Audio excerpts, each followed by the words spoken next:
أصل كل حكاية حلوة بتبدأ بحاجة حلوة. كل سنة وانتوا طيبين بمناسبة مولد النبي. وبالمناسبة الجميلة دي كل محلات الحلويات بدأت تنزل أفضل ما عندها من حلاوة المولد. بس يا ترى إيه حكاية حلاوة المولد؟ ارتبطت حلاوة المولد بالعصر الفاطمي في مصر. أيوة، حلاوة المولد طلعت من مصر، بالتحديد أكتر في عهد الخليفة الحاكم بأمر الله.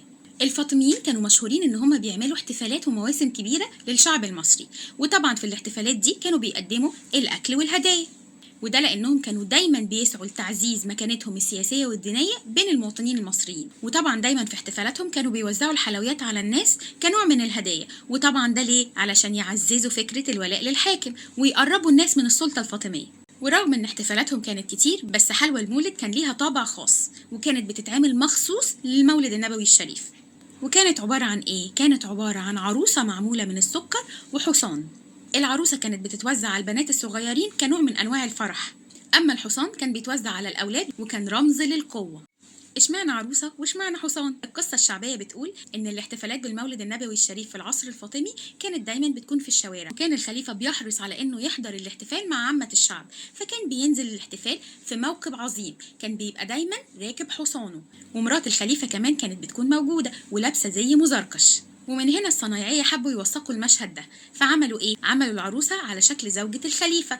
طيب والحصان؟ هو الحصان اللي كان الخليفة بيبقى راكبه في الموكب. طيب العروسة والحصان كانوا ليه معمولين من السكر؟ ليه مثلا ما اتعملوش كدومة بس تتوزع على الأطفال؟ لأن السكر زمان كان سلعة غالية ومحبوب، زي ما قلنا إن الخلفاء الفاطميين كانوا دايما بيحبوا يكسبوا ولاء الشعب، ومن هنا عملوا التماثيل دي من السكر ووزعوها على الناس كأنها هدية قيمة. مع مرور الوقت بدأ يتم تعديلات على حلاوة المولد، فظهرت أشكال تانية من المكسرات زي الحمصية، الفولية، السمسمية. عايزة أقول لكم إن في شوارع مخصوصة في مصر بس لعمل مكسرات حلاوة المولد. ورغم ان الناس ما بقتش بتشتري لا العروسه ولا الحصان زي زمان، بس دايما هتلاقيها موجوده في الاسواق، بس شكلها اتغير، ما بقتش عروسه من سكر ولا حصان من سكر. وجودهم دلوقتي بقى موجود كعروسه دميه عاديه او حصان، ونادرا جدا لما تلاقي حد بيشتري، رغم ان زمان من عاداتنا كمصريين كان لازم العريس يجيب لخطيبته عروسه المولد. وطبعا مع اختلاف شكل الحياه ما بقتش عروسه المولد موجوده زي زمان، وبقى من النادر جدا لما تلاقي العريس جايب لخطيبته عروسة المولد. بس على الرغم من كده الأحياء الشعبية عندنا في مصر لسه محافظة على التراث ده. آخر حاجة، يبقى السؤال اللي محير الشعب المصري، دي محدش بياكلها ليه؟ ده سؤال أنا ما لقيتلوش إجابة. دي كل المعلومات اللي عندي عن حلاوة المولد، يا رب تكون معلومات خفيفة وأضافت لكم شيء. كل سنة وانتوا طيبين، أشوفكم على خير، ما تنسوش اللايك والشير.